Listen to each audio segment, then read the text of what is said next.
Okay, hello, what's up guys? So, untuk malam ini kita akan belajar cara untuk membuat template Google Form, okay, seperti mana yang telah saya tunjukkan dalam link semalam. Okay, kita ada kelas dan juga nama pelajar dan nama pelajar akan jadi drop down begini.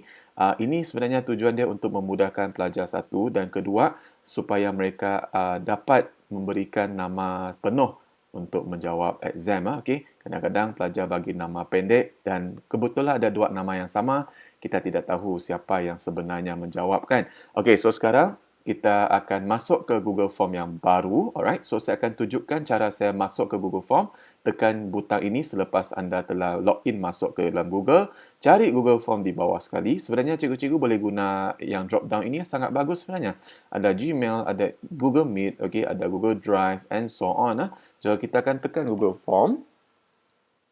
Okey, so kita akan masuk satu form yang baru, alright. Katakan entitled form ini kita tukar jadi yang ini ya. So mana-mana lah cikgu ikut kita punya soalan exam paper tu macam mana.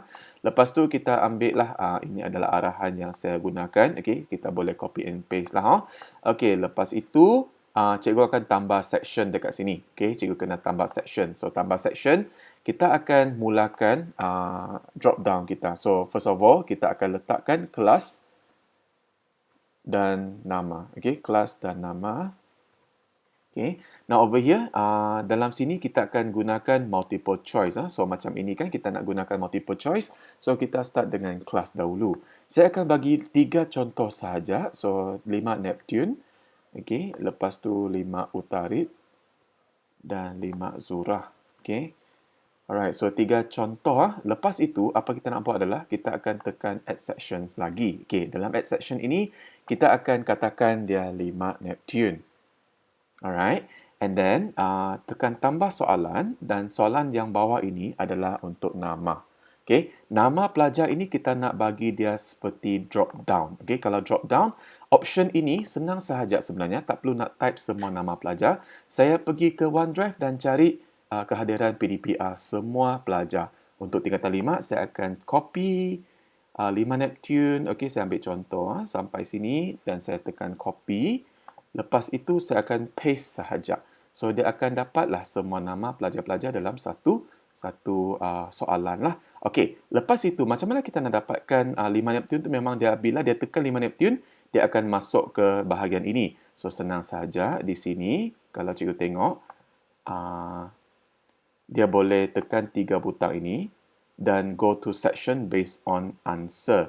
So, tekan butang itu, dia akan keluar bahagian ni. Continue to next section. So, kita akan pilih lah. Kita akan pilih untuk 5 Neptune. Go to section 3. So, dia akan jatuh ke 5 Neptune. Kalau dia tekan 5 Neptune, dia akan pergi ke section 3. Alright. Lepas itu, kita akan buat satu lagi ya. Okay. Kalau cikgu nak tambah lagi untuk soalan tanyakan kad pengenalan, bergantunglah. Kalau cikgu nak, cikgu boleh letak. Kalau tidak, optional lah. So, kita tambah lagi soalan. Kalau tambah soalan lagi, ini adalah untuk bahagian, tersilap pula. Okey, dekat bawah ini ya. Kalau cikgu nak tambah soalan, cikgu tambah soalan untuk kad pengenalan. Kalau tidak, kita tambah section. So, tambah section, ini kita letak kelas 5 Utarid. Okey, kelas 5 Utarid, tambahkan soalan. Dan ini sama juga nama pelajar dan kita buat dia dalam bentuk drop down. Okey. And option ini sama seperti tadi, kita akan kopikan sahaja. Alright. So, copy. Letak di sini, paste. Okey. And then selesai untuk bahagian 5 Utarid. Dan sama juga untuk bahagian di atas tu, kita kena tukar something. Go to the next section, kita tukar jadi kelas 5 Utarid. Okey. Dan kita akan buat satu lagi. Alright. Let's say kita tambah section lagi ya. Tekan 5 Utarid hujung sini, kita tambah section. So, section ini kita letak sebagai 5 Zurah. Okey, sama juga kita plus add question and untuk nama mereka, kita letakkan sebagai drop down. Sama seperti tadi, kita akan copykan nama-nama 5 Zurah ini. Okey, copy and paste. Dekat option tu, paste sahaja. Okey, dapatlah semua nama ini. Dan jangan lupa di atas tu, untuk kategori kelas tadi, 5 Zurah, kita kena tukar ini kepada bahagian kelas section 5 Zurah. Alright. Lepas itu, katakan ini adalah 3 kelas cikgu. Cikgu dah habis dah untuk nama name list cikgu kan. Cikgu akan tambah satu lagi section. Sekarang baru start bahagian soalan. Okey, katakan bahagian A. Okey, tetapi kan ada sesuatu yang cikgu perlu buat sebelum cikgu tambah soalan-soalan di bawah itu. Cikgu kena make sure ini adalah section nombor 6. Ini adalah section nombor 6. Jadi, erti kata lain, setiap satu soalan kan, setiap satu kelas ni, drop down ini, okay, kita start daripada section 3, 5 Neptune. Setiap drop down ini, dekat bawah tu kita akan nampak ada satu segitiga yang kecil ni. Cikgu tekan segitiga ini dan dia akan kata,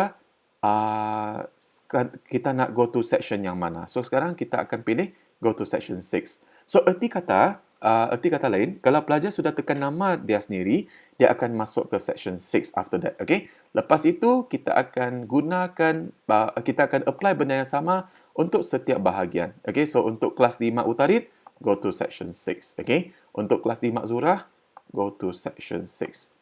Dan kita akan selesailah bahagian ini. So, selesailah bahagian template di mana nama pelajar dapat jadi drop down. Alright, so saya akan kongsikan yang ini sebagai satu contoh. Okay, katakan saya buat link yang biasa saja. Okay, so saya copy and saya nak cubalah dengan cikgu-cikgu. Okay, let's say I try it over here. Okay, saya tekan dan saya nak tunjukkan kepada cikgu ini yang akan cikgu-cikgu nampaklah lepas cikgu dah buat. Okay, so sekarang ini adalah muka surat yang pertama. Tekan next sahaja. So, pelajar-pelajar akan dapat ini. So, kelas 5 Neptune ataupun 5 Utarit ataupun 5 Zurah. Let's say saya ambil 5 Utarit. Saya tekan next. Dia akan keluar nama-nama pelajar yang 5 Utarit sahaja. Okay, so katakan saya ambil way ni dan saya tekan next. Dia akan pergi ke soalan bahagian A. So, maksudnya ini adalah cara untuk kita buat drop down list lah. Memang dia ada rumit sedikit, tetapi dia sebenarnya adalah untuk memudahkan kerja pelajar dan juga untuk mengelakkan kita daripada keliru sekiranya ada pelajar yang sama nama. Okay, so itu sahaja untuk tutorial pada malam ini. Thank you.